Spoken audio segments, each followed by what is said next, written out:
Hello, everybody. This is Dr. Cole.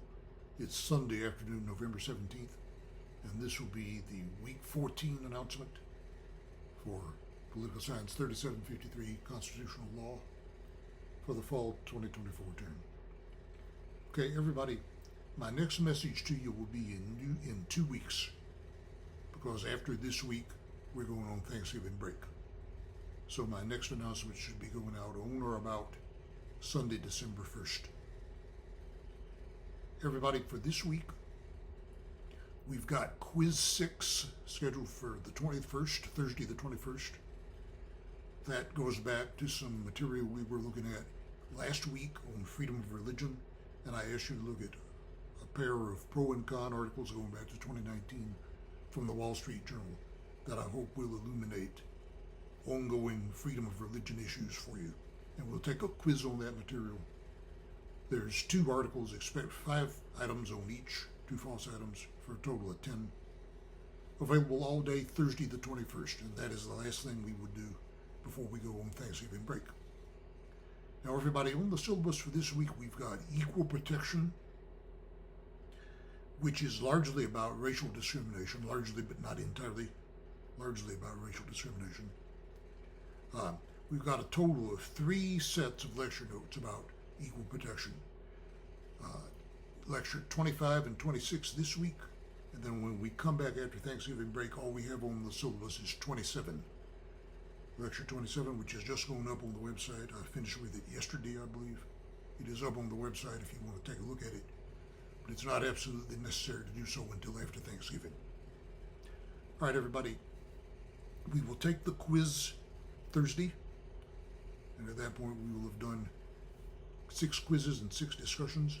Then the following day, before I go on Thanksgiving break, I'm going to get out to you assignments for discussion 7 and quiz 7, which we will take after the last regular week of school after we come back from Thanksgiving break. Now, if you take a peek ahead at the material for lecture 27, it does include the big affirmative action decision from last year, the so-called Students for Fair Admissions cases. There were 2 of them against Harvard University and the University of North Carolina.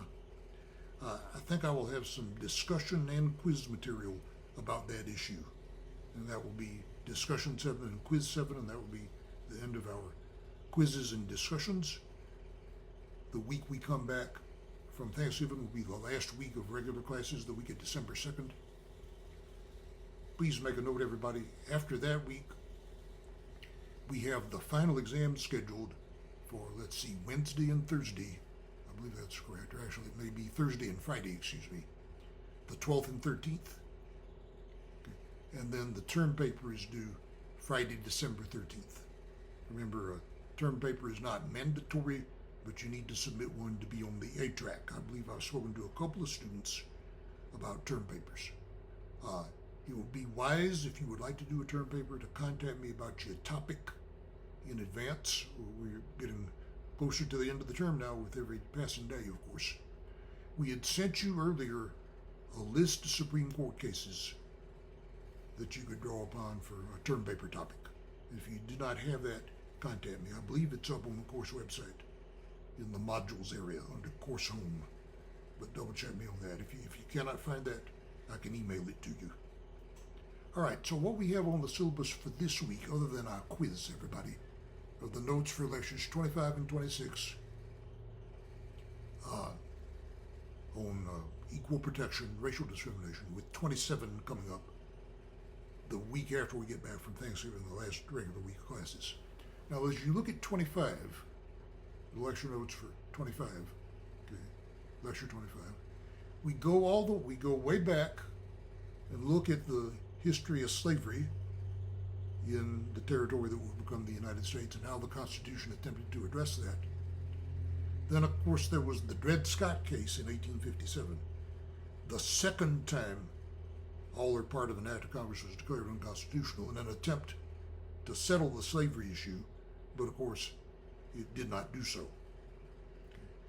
You've got, as a matter of fact, it was served to inflame opinion because it attempted to stipulate that people of African descent could not be citizens of the United States under the Constitution. And that was addressed by the 14th Amendment after the Civil War, which stipulates that all persons born or naturalized are citizens. Okay. All right, so the Dred Scott case and the Civil War amendments certainly are very important episodes in our constitutional history. Now, the civil rights cases of 1883 are worth noting. Okay. In the civil rights cases, it was decided that provisions of the 14th Amendment, such as the Equal Protection Clause, applied to state action only. The state action doctrine, you might call it. What this meant was that pervasive segregation really could not be addressed until the passage of the Civil Rights Act of 1964. Okay. Only state action is addressed by the 14th Amendment according to the civil rights cases, not private discrimination. Okay. So that's a noteworthy series of cases in 1883. Then we talk about the Brown versus Board of Education decision, and the second Brown decision that followed immediately upon it, that served to desegregate public schools, declare formal segregation, dual school systems for black and white students to be unconstitutional, going back to the year 1954, and then the follow-up decision the following year, 1955. Now everyone, looking at the notes for Lecture 26, there then followed something of a crisis that really was not totally resolved perhaps until the 1960s and 70s. The second Brown decision, Brown 2, coming after the original Brown decision, 1954, coming the following year, 1955, stipulated that schools had to be desegregated, but jurisdictions had to do so with all deliberate speed. All deliberate speed. In other words, they had to go ahead and desegregate, but they could do so deliberatively or gradually, you might say. That served to stretch the matter out. I suppose the Supreme Court thought that that desegregation that might be ordered more suddenly would serve to provoke more massive resistance, and resistance there was. Okay. President Eisenhower had to call out federal troops to desegregate Little Rock Central High School in 1957. The full weight of the federal government was not put behind desegregation until the passage of the Civil Rights Acts of 1957, 1960, and especially 1964. This 1964 Civil Rights Act is a highly significant, highly constitutionally significant, although it's just an act of Congress, not a constitutional amendment. Okay. It was that amendment that that act that effectively did away with the state action doctrine, going back to the civil rights cases. And that would be upheld in cases such as Heart of Atlanta Motel and Katzenbach versus McClung in 1964 and 1969, respectively, which upheld the Civil Rights Act of 1964 with regard to not only state action, but private discrimination as well. Okay.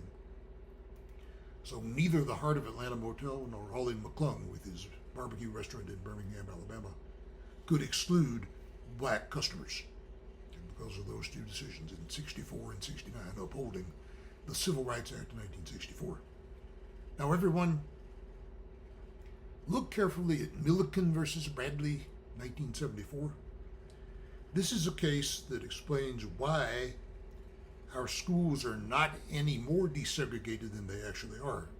In fact, it would be argued that there's been considerable resegregation since the 1960s and 70s, such that now most public school students will attend schools where members of their own race predominate.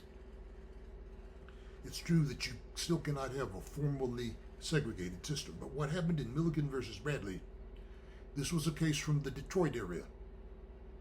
And the people bringing the case wanted the court to order a desegregation plan for the entire Detroit metropolitan area, which included many, many different school districts. And what the court decided was that a desegregation plan could not be extended beyond a single school district, not beyond jurisdictional lines. Okay. What that provided for was it raised the possibility of white flight. Okay. if a central city school system were to be desegregated, okay, and very often it would be white parents who would be hesitant about that, they could relocate perhaps to a suburban school district, okay, and each of those school districts had to be desegregated. But it just so happens it might turn out that one would be predominantly black, perhaps, in the central city, while the ones in the suburbs would be predominantly white. Well, the Supreme Court was not prepared to go that far. It was prepared to order desegregation one jurisdiction at a time, but not across jurisdictional lines in a whole metropolitan area, as in Detroit. And if you're familiar with the cities in Texas, Dallas-Fort Worth, for instance, you know there are many, many independent school districts within a metropolitan area like Dallas-Fort Worth. So that limited the extent to which schools could be desegregated. Okay. And as you continue through that set of notes, you look at decisions that have been rendered in such matters as desegregation of housing, marriage and cohabitation. At first, in 1955, the Supreme Court did not go so far as to say that there was a right to intermarriage, but 12 years later, they reversed themselves in the case of Loving versus Virginia, 1967, a case that recently was the subject of a recent Hollywood feature from just a couple of years ago entitled Loving. Okay. One of the parties to that case was named Loving. All right, so lectures 25 and 26. We'll save 27 until after Thanksgiving. To summarize again, we will take our 6th quiz on Thursday the 21st. Once we do that, before we break for Thanksgiving, I will get material out to you for Quiz 7 and Discussion 7 that we will do the week of December 2nd, the last regular week of class. Our final exam is scheduled, I believe that's Thursday and Friday, December 12th and 13th. Friday, December 13th is the due date for the term paper. Grades must be turned in Monday, December 16th. Right, so if you would like to do a term paper, but you have not contacted me, please do so as soon as possible. Remember, you should have access to a list of Supreme Court cases that are suggested to you as possible topics for a term paper if you would like to do one. Remember, it's not mandatory, but you must do a term paper to be on the A track for the course. So we're nearing the end of the road for the fall 2024 term. We have a quiz this coming week on Thursday, and we'll do our last quiz and last discussion after Thanksgiving, and the final exam and the term paper if you choose to do one the week after that. So good luck on the quiz. Take it easy, study hard. We'll be speaking to you once again 2 weeks from today, because after this week we're going on Thanksgiving break, and we'll be back with the week 14 announcement, or week 15 announcement, on or about Sunday, December 1st. So good luck on the quiz, and we'll see you again after the first of the month.